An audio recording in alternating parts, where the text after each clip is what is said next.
Back in June, when they raised the sales tax, I knew what a big mistake that was in the middle of a recession to raise the sales tax. But you know what made me even madder was, every legislator who voted for that knew it was a mistake too. At the time they did that, our structural budget deficit was $2 billion. Well, they raised the sales tax,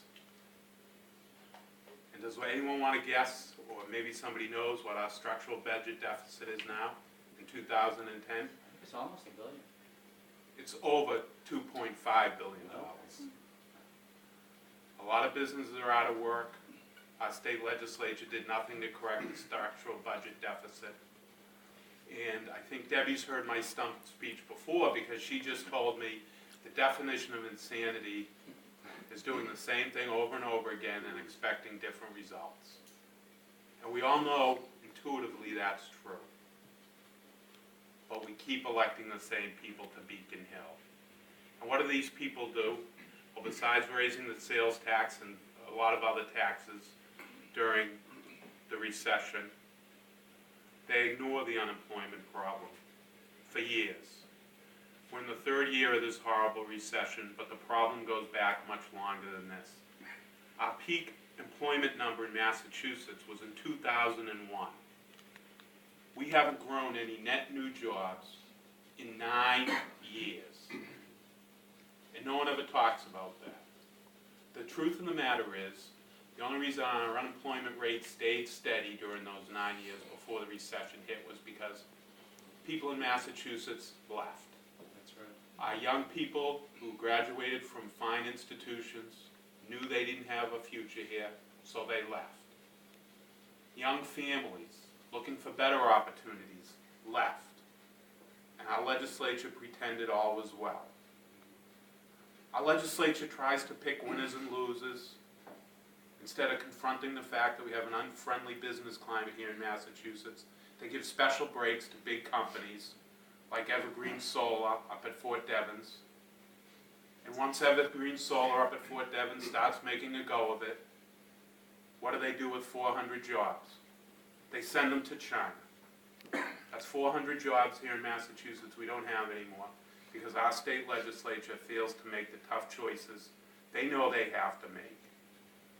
And I can prove they know what has to be done because my opponent talks about this great economic development bill they passed. And when did they pass that economic development bill?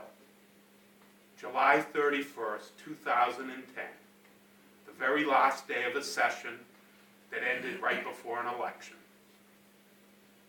In January of 2009, my opponent co-sponsored legislation to give in-state tuition benefits to illegal aliens.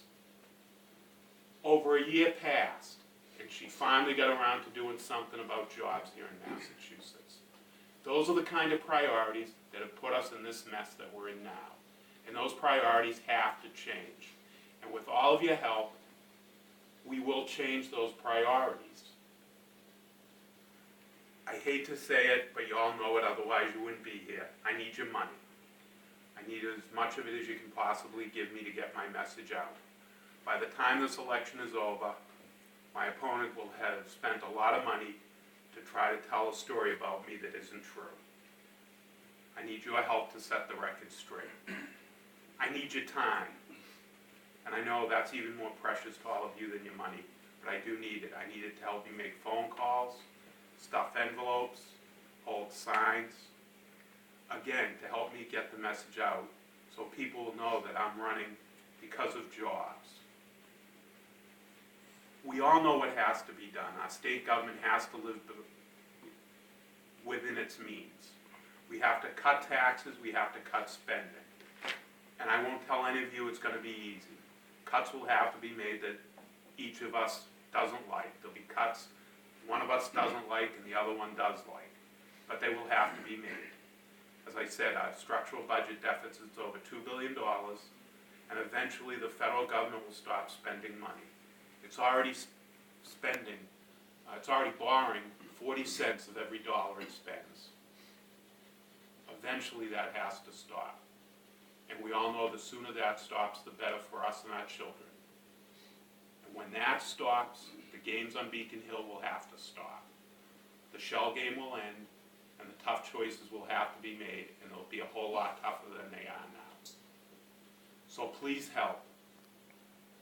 Anything you can do will be much appreciated, and I really appreciate you coming tonight. And I especially want to thank Bijan and Deborah for having us. It means the world to me to have your support. Thank you.